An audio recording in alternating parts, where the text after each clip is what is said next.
What do you do when the bank turns you down? Realtors, what's your go-to solution when one of your files isn't going to close because of financing? Mortgage lenders, how many people are you turning away? With the right solution, you could have turned a no into a yes. Today's episode is all about finding a way to yes, utilizing portfolio lending and non-QM home loan products. You're not going to want to miss it.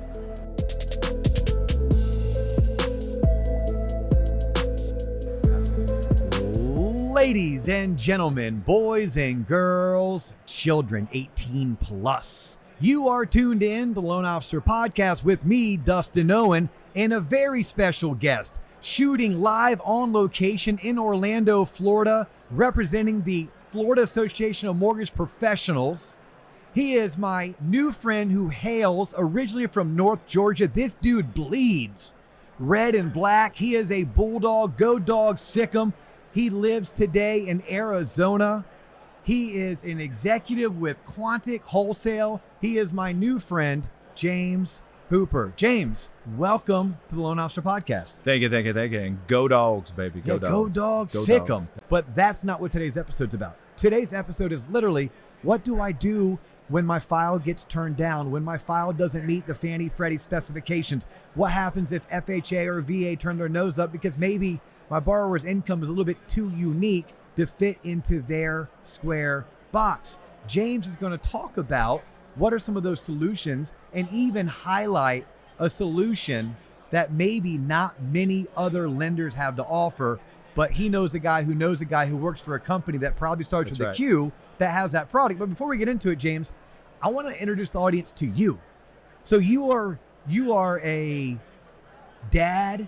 You're a 45-year-old dude, but you are like a mortgage professional through and through. How long have you been in the industry for? So this is going to be my 26th year. Wow. So you were like just 19 or 20 when you got into the industry. Basically rolled out of my mother's womb and became a mortgage guy. Yeah, like you grew up one day and said, I need to go make a living. Yep. Let's go do mortgage. What was it that introduced you to the mortgage industry? You know, I grew up in North Georgia, as we mentioned.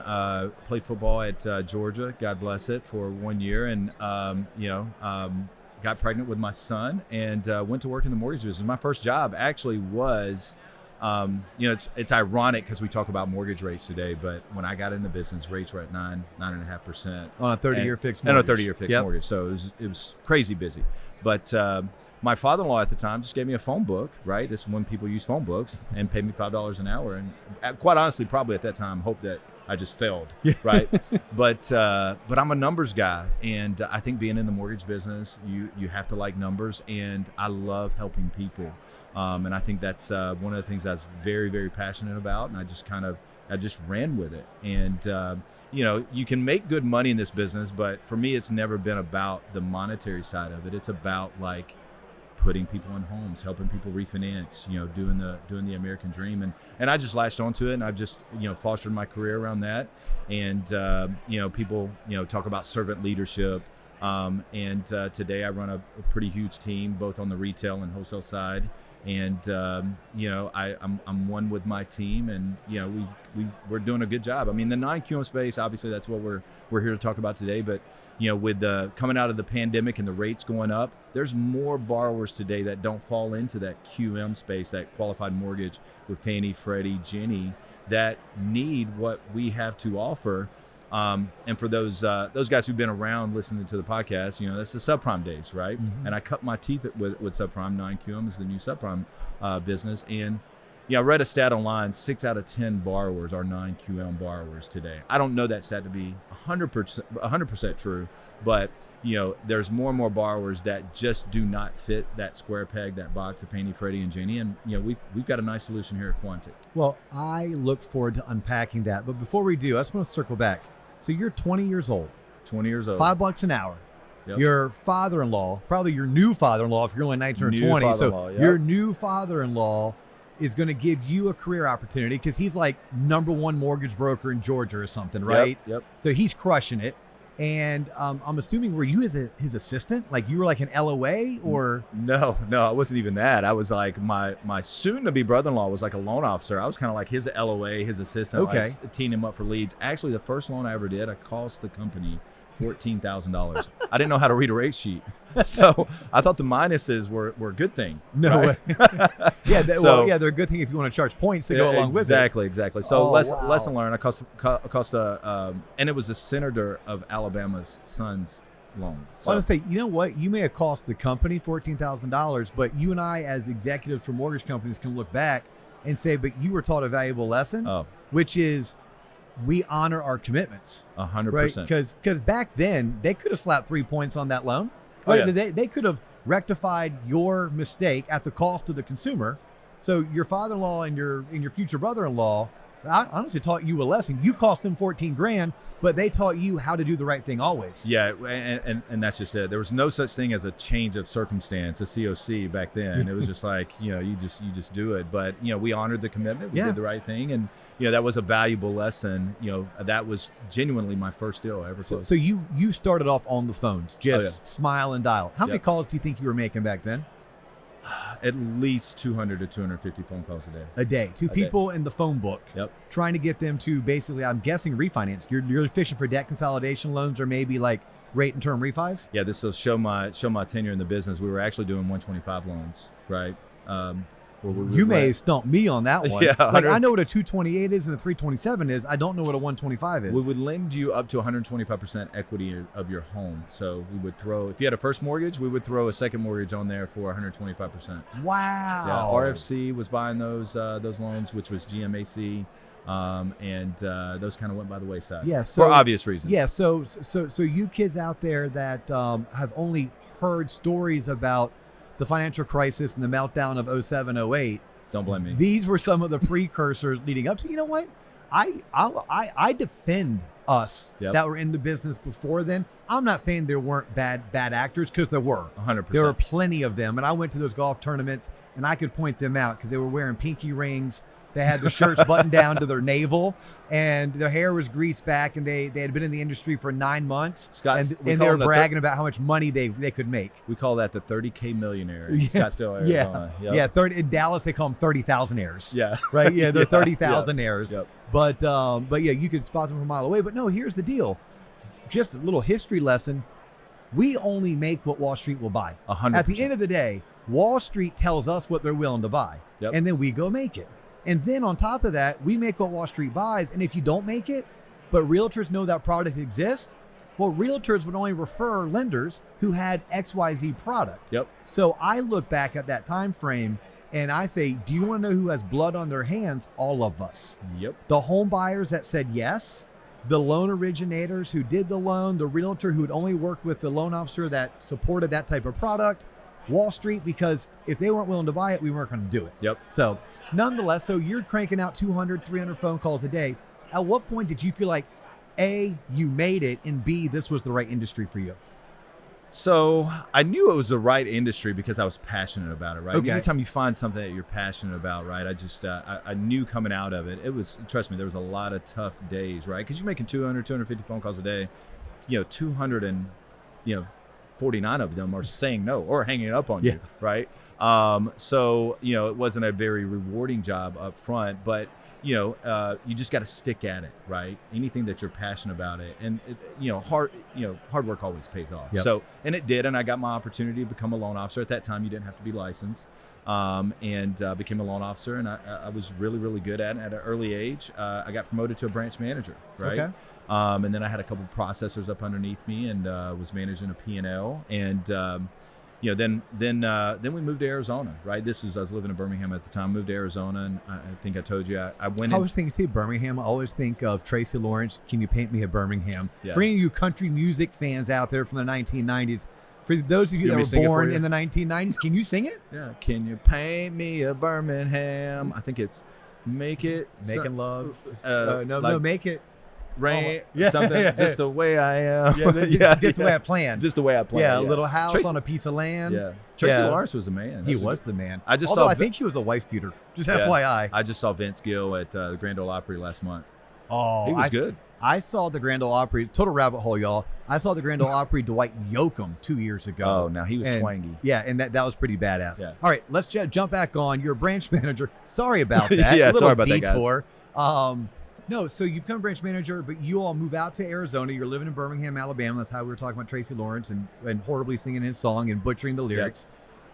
But at some point, you got into wholesale. Yep. Was that the natural transition? Like when you moved to Arizona, at that point, it's a monumental shift in your business, because back then, especially, we didn't have Zoom. Nope. We weren't really leveraging email the way that we do today. So physical, like geographic restrictions applied. Oh, yeah. So you moving to Arizona was like, hey, I either need to rebuild my book of business or maybe look for another career path within the mortgage space. Is that kind of what happened for you? Yeah, so what I did is I actually went to work for a company called Conseco Finance, right, which was Green Tree. Okay. And we were selling life insurance on top of home loans, right? Okay. You were kind of bundling up. And to me, that it just didn't seem right, didn't feel right. So one day I just looked in the Yellow Pages and saw an ad and said, it was a company, a household name, U.S. Bank, was not known out west. They were more of the Midwest type bank. Yeah, and Minneapolis-based. Yep, Minneapolis-based. And they were coming out west. And the only branches that they had 5 in-store branches, right, and Safeways, which are grocery stores. And no one knew their name. And I went old school, right? Like you said, there was not, I had a pager. And my wife at the time, she faxed out my rate sheets, right, to all my brokers. And I did 10 presentations a week, sorry. Wow. So 2 a day. And, we had, I think, 87 reps at the time, and I became the top rep in the country. And it was not because I was the sharpest tool in the shed, right? Good old Southern slang. It's just because I worked hard, right? That was it. And, I love the B2B space, right? I love the mortgage broker business. Because these guys are out there, helping borrowers in their community, and it was a natural fit. Nice. So now let's jump into how I teased the episode. That's right. Right. For those ladies and gentlemen and those boys and girls and anyone who's 18 plus, obtaining a home loan is and always has been. It's a cumbersome process. We're lending out quarter, half, $750,000, and it's highly regulated. And as we alluded to before, in Wall Street is at the end of the day purchasing these loans. Yep. So there's a certain box that the regulators want. There's a certain box that the government-sponsored entities, that's Fannie Mae and Freddie Mac, or Ginnie Mae. When you hear Ginnie Mae to the consumer, think FHA loans, think VA home loans, think USDA loans. Right? If it ends in an A, that's Ginnie Mae. If it ends in an A, it's for a primary home purchase. Yep. I coach and teach that throughout the country. But there's many times that well-qualified, just pure risk assessment, well-qualified potential home buyers can't obtain financing because they don't fit in the box that's been made for them by the folks in DC. Yep. So that's where we had, back in the day, we called it Alt A or Alternative A. Then later it became subprime. Today we have what's called non-QM, or sometimes you hear it called portfolio lending, right? Portfolio lending, non-QM, just think non-traditional. Anything that doesn't necessarily fit in the box that the regulators force us into, there's still a way to find an answer of yes for potential home buyers. And that's what I want to pick your brain about, because obviously that's the space that you primarily play in right now for Quantic. And you said that you all have wholesale and retail. We do. This is a curiosity question. We can't spend too much time on it, but it's my own curiosity. It's my show. I get to call the shots. So what do y'all do in the retail space? So our retail guys do sell our portfolio products out in the market. We're new. Do they do so under the Quantic name, or they do? Okay, they do. Yeah, obviously we're a bank, so federally chartered. You get the NMLS exemption, right? But they're Fannie, Freddie, Ginnie as well. But most of my loan officers that work in the bank are non-QM loan officers, right? That portfolio product, because it's niche. It's and a lot of our guys are in the Northeast because we specialize in co-ops and different things, and non-warrantable condos where you can't get that traditional financing as you speak about in those other worlds, and they go out and they sell that product. So I was today years old when I learned that Quantic was actually owned by a bank. Is it owned by Quantic Bank? Yeah, so we are a bank. Okay, out of Jersey, New York, Philly? We are Astoria, New York. Astoria, New York. Yep. Okay. Good old Queens, baby. Yep. So your retail presence comes from Quantic Bank. That makes perfect sense. Yep. I would guess you're one of few non-QM lenders, especially on the TPO or the wholesale space, that is also bank owned. Ding, ding, ding. Yeah, I know one credit union, now I know one bank Yep. that's in that non-QM portfolio space. Yep. So that probably allows you all to do some really cool shit. 100%. And by the way, to the consumer, cool shit means your loan gets approved, where Yeah. maybe your traditional bank may have said no to it. Yeah, and look, we talk about non-QM, and there's household names in the non-QM space that we won't mention here. But a lot of times, specifically in the wholesale space, I'm the second or third guy, right, cleaning this loan up because maybe another lender turned it down because of a guideline, right, or the second one turned it down because of a guideline, and we're transferring that appraisal in, and we're batting cleanup, and we're getting that loan across the finish line. And that's one of the things that I'm proud of with our product line, being a bank. We're a CDFI, that's a community development financial institution. So having that flagship, we can do some things a little bit differently because our motto is to serve the underserved, right? And the underserved is that community that we speak about, those borrowers that just cannot get that traditional financing. So we have some guidelines that your traditional players in the non-QM space just do not offer. It's not that they don't want to offer, they just don't have a balance sheet to offer that product. So I feel very fortunate that we have the bank backing and the appetite to be able to do that product in the marketplace. Yeah, it's good for every realtor or home builder or potential home buyer, even those that own homes that want to refinance. Y'all should know this about banks and lenders. We want to do your loan. I promise you. Yeah. That's how we get paid. That's how we feed our families. We want to do your loan, but we also don't want to lose our license. We don't want loans to go bad. We don't want our company to go out of business. Yep. And we want the loan to be what we call saleable, meaning that the hedge funds in Wall Street or the banks that are backing these particular loans, that they'll actually want them. Yep. So I think it is good to know that every bank and lender wants to do loans, but each bank and lender has a different appetite for risk. And at the end of the day, a home loan is no different than car insurance or life insurance or health insurance. There's a risk there, so there has to be a risk assessment. Yep. If you were to look in the camera and talk to a potential home buyer, can you give us what are three of the pretty standard loans that maybe they are denied traditional financing, yet you are able to help them? Walk us through some of those examples. So, when you think about home finance and you're a buyer, so, you typically it's around your income, right? A lot of these borrowers are self-employed borrowers that, just either, write a lot of things off on their taxes, right? Which is, your legal right to do. That is the most common borrower that we see. So a self-employed borrower who has a tough time proving all of their income due to their accounting practices. Correct. Perfect. Yep. And the other one would be that W-2 borrower that just does not meet the Fannie Freddie, those agency guidelines.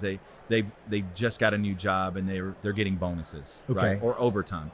Historic, traditional lending is 2 years requirement on that.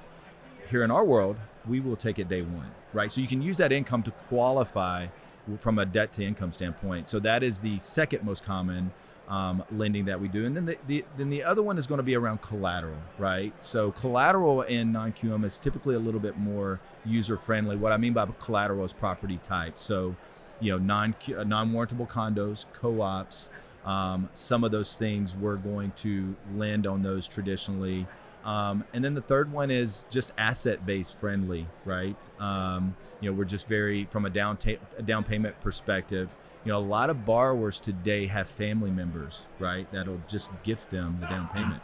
And in our world, you can take that gift and, we'll run with it, 100% gift, and we'll take it. But with non-QM lending, the number one thing is around the borrower's income, right? And that's going to dictate which path you go. Yeah. Right. Yeah. And I see that as a more traditional lender myself. And that's what I've been doing for the past 20 years is yes, if I can't prove your income, it's going to be very difficult for me to ever qualify you for a traditional mortgage. Yep. Which we call a qualified mortgage, a QM. That's where the non-QM comes in from, is that there is regulation around what is a qualified mortgage. That was defined back in 2008 after the meltdown. We had the Dodd-Frank Act came out, the CFPB was formed, and life as we know it now exists. So non-QM is because there is such a thing as a QM. So number one typically is going to be a self-employed borrower or someone who could be not self-employed, but their income is derived from overtime. Yep. Or which I think like a truck driver, a lot of their income is There's overtime. A lot of gig workers. Nurses. Gig workers. Okay. Yeah. I mean, look, you have gig workers. A lot of people have part-time jobs too, You know, I mean, let's just face what our economy is with inflation and stuff. I mean, you have a lot of people that have 2. I know people that have 3 jobs. Yeah, and in traditional financing, if you want to qualify using both your jobs, you need a 2-year history of working 100%. 2 jobs. You call a lender like Quantic, and that might not be the case. That's where we can do these portfolio lends, or not me, but they can do. I could probably do them through you, 100%. right? I could probably broker it to you. Yep. But I'm not going to be the company that's funding it. So that was one. I love your collateral one because so few, even real estate agents, but definitely consumers, the end user understands it's not just about your credit score. It's about your income, but it's not just about your credit score and your income.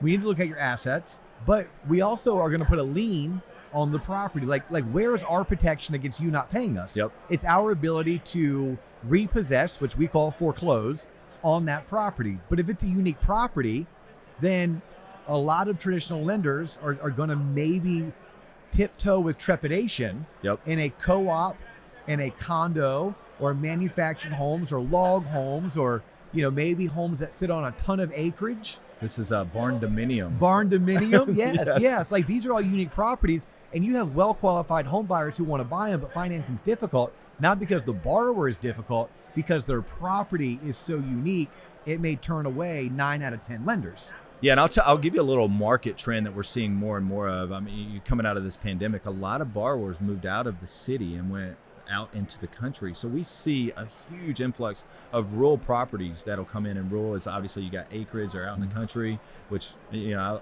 want to live on a farm. I want a hobby farm. That's right, a hobby farm, all that other good stuff. But we see a lot of borrowers, loans come in today, and they have acreage. They've got 20 acres. They've got 40 acres, right? And they're rural. And a lot of agency lenders will not, I mean, you may have the income, right? And the property may, the structure of the property may look good, but where the property's located, that's also a big thing that comes up today. Does FICO score come into play with what you all do? Or are you still demanding a certain FICO score that shows that the consumer has shown a history of being able to pay their bills on time? Yeah, so FICO score is obviously a determining factor. So you're going to look at that credit report and look at that. One of the things that I love about non-QM though is, I mean, you got trade line requirements unless you're talking foreign national, right? That's a whole other. That we could do a podcast on that.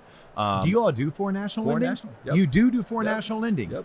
That is a whole separate podcast that we might not ever go down that path. But it's great to know that you all do foreign national. Okay. Living in Florida, that's a question every rookie loan originator gets. Like they're newly licensed. They're out trying to sell themselves, trying to market and network like crazy. Every realtor, do you offer foreign national? Yeah. Well, if you offer foreign national, I have a ton of business to send you. I'm like, yeah, you and every other realtor in America. I'll throw you one for a loop too. We actually have Venezuelan borrowers. Yeah. A lot of people won't touch those, right? Oh yeah, with because all the political unrest and the OFAC. Yeah. Yep. So we'll touch those guys. All right. Well, that's good to know. That's a little sidebar. That's a whole that and I-10 loans. Right? Well, we're putting that on the shelf with Tracy Lawrence songs. Okay. And we'll come back and do another one. Yep. But I do want to know. Well, I want to know more about credit, just because I think it's paramount for the consumer, especially to know. Like, look, if you have bad credit, there's probably not a whole lot many of us can do for you. In fact, that is where the government loans are probably the most flexible. That is where FHA and VA are going to be the most flexible. Yep. But you have to be able to fit in their box when it comes to debt to income ratio, income, employment history, etc. Yep. So in the non-QM space, this is not subprime, because subprime back in the day, we were doing bad loans for people who had a bad payment history. Look, I did it. One of my first big purchases, I did an 80-20 with First Franklin. I did a 228 first and a 30-year fixed second at 1.5 million. Remember, you could do a 580 FICO score one day out of bankruptcy. Yes, and we're not doing that right now. No, we're safe and sound lending. Yeah. I mean, so y'all's minimum FICO for most of your stuff 660. Is 660, which is basically the average credit score in America. Somewhere between 660 and 680. It changes every year. Yeah. So you have to have what I would call at least average credit or above to get started with this portfolio lending and this non-QM lending. Yep. And a lot of people don't know this, right? Because one of the things that you have to have as a non-QM lender to sell that loan in a secondary market, although we hold most of ours, you have to get a reliance letter. So a third-party due diligence firm, after all of these lenders here, these non-QM lenders, underwrite this file. Some do it within the process. They have to send it to a due diligence company to get I call it the golden ticket, for them to securitize that. I mean, if anybody watched The Big Short, right? Yes. Those AAA backed bonds. The book is better, but the movie's phenomenal. Movie's phenomenal. So there is that part of the process that a lot of people don't know about that goes on behind the scenes. I learned that today. I mean, it makes sense. It's basically like it's not an insurance policy, but it's like a third-party validation that you all did sound underwriting in order to approve that loan and fund that loan. So let's do this before I wrap it up, because I want you to be able to promote something you were telling me that I had my originator hat on. I'm like, dude, that's cool as shit. Yeah. Okay, walk me through one of your signature products right now that you think separates y'all from the other portfolio or non-QM lenders out there. Yeah, so there's the traditional non-QM lenders out there, right? A lot of my good friends and colleagues work with those, right? So when you talk about non-QM, then there's portfolio lending, right? So we are truly one of the only banks offering in the TPO space, in the broker space, right? Portfolio non-QM lending. So one of the things that the biggest product that's out in the marketplace today, we talk about those self-employed borrowers, right? It's bank statement loans, right? What do you get with bank statement loans? You got to get all pages of the bank statements. You got large deposits you got to account for. You got NSFs you got to account for, right? You have all of these other factors. And then lo and behold, there's 12 to 18 months worth sometimes. Oh, yeah. Lo and behold, and you don't get the last page, right? Wells Fargo is always phenomenal for not giving you that last blank page that the underwriter asked for.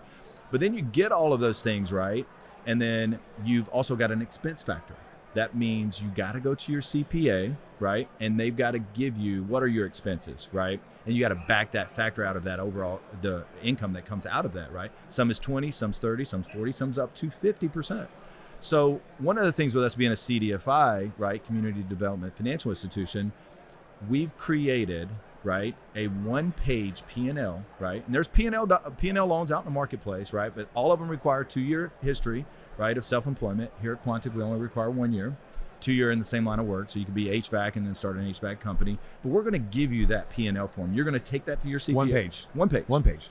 And no expense factor, no business bank statements needed to see that cash flow going through, right? We just want that P&L.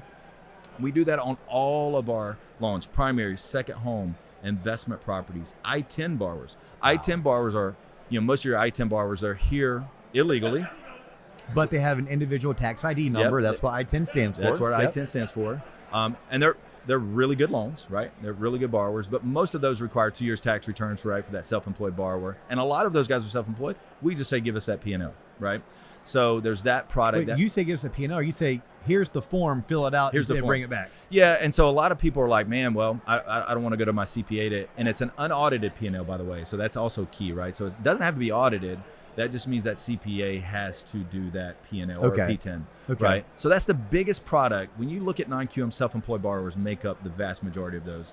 And then we have a VOE only product, and it's only 4 questions. Date of hire, current position, total income, all sources. We don't want to know where that income comes from, right? So it could be shift differential, it could be overtime, bonus, base pay, bonus, doesn't matter. Yeah, it doesn't matter. And then likelihood to continue, right? And of the employment, obviously, if it says not likely, we're going to have a problem with that, right? And they could work for a family member. If they do work for a family member, the CPA has to do it. So one of the things, we call that our Light Doc product. And when we talk about Light Doc, here at Quantic, our guidelines are only 41 pages. And, for those of you who are in lending, right? I know lenders that have one program that's 90 pages. I was going to say, look at the FHA handbook. I'm sure we're 300-400 pages in. Yeah. Fannie Mae's guidelines, 300 pages in. You're like, yeah, all of our products combined, we have 41 pages. Yeah, so our trade line requirements, that's one of the things we're proud about, right? So you can have open or closed trade lines. We'll take a closed trade line from 10 years ago, and we'll still count that as a trade line for you. So we're very lenient in what we require. So it sounds like common sense lending. It's common sense. It's common sense lending. It's very much how the commercial world approaches lending. You all from the residential side are taking that same common sense. But I love those 2 products, because as an originator, I know DSCR. As an originator, I know bank statement loans. Right. But those 2 products that you were telling me about off camera that I want to make sure you told on camera, it's like, look, there are other products available that are outside of bank statement that may be easier than bank statement, that may be better than bank statement, but you won't know about them if you're not partnered with Quantic. Yeah, and the other great thing is, right, there's over there's trillions of equity, home equity in the marketplace today, and second mortgages have become probably one of the premier products in every originator's day-to-day business. In every trade publication, in every conference. Yep. Yes, the HELOC, HELoan industry is definitely at its like kind of boom, height, sizzle. Everything's happening around that. So one of the things we're proud of, and we launched about 4 months ago, and it's just taken off, is the self-employed borrowers or those gig workers, right? They couldn't get second mortgage. They have all this equity. They got a first mortgage. They couldn't get a second mortgage. So we've taken that first mortgage requirement, that P&L, that VOE. We said, hey, we'll give you a second mortgage with that product. And oh, by the way, if the loan amount's less than $250,000, you don't even have to get an appraisal. Wow. Right? And you could do a limited Alta policy, which is a less costly title policy, putting more cash back in that borrower's pocket. And obviously someone would want to do a second mortgage because maybe you're locked into a great first mortgage, but you have all of this equity, which is your wealth, right? That's your money sitting in your home, and you want to tap into that because maybe you want to consolidate debt. Maybe you need to pay for college education. Maybe you want to put a new roof on the house or addition on the house. Or heck, maybe you want to go and purchase that dream vacation home on the lake or up in the mountains or over at the beach. And you want to leverage the equity in your current house to go purchase another house, but you're self-employed, you have non-traditional income. It's good to know that you don't have to go and refinance at your super cheap rate just to tap into that equity. Yep. There are products in the portfolio non-QM space that will allow you some of that flexibility with the income verification and validation. Yep. That is awesome. James, this has been amazing. Like, obviously you and I could geek out for hours at a time and just talk shop like the two veterans we are, and would bro out and we talk country music and college football, but you have places to be. The audience is probably going to grow tired of us. If people want to learn more, if they want to contact you or someone from your team, like, what's the best way to follow you, get a hold of you, contact you, or someone from your team? So you can always go to our website. It's www.quanticwholesale.com. We're on all social platforms: Instagram, Twitter, LinkedIn. Go to quanticwholesale.com. You're going to have all my information on there. My email is jhooper@quanticbank.com. You guys call me anytime. Broker, realtor. I talk to a lot of realtors across the country, and you would be amazed that they don't know this product exists, right? That they can't do it. So today you just need to expand your wealth of knowledge. Whether you send me the loan or not, I just love helping people. So that's the bottom line. Ladies and gentlemen, he's James Hooper. I'm Dustin O, and you have just tuned in to an episode of the Loan Officer Podcast. That is all the time we have for you today, but we do look forward to catching you on the next episode. Peace.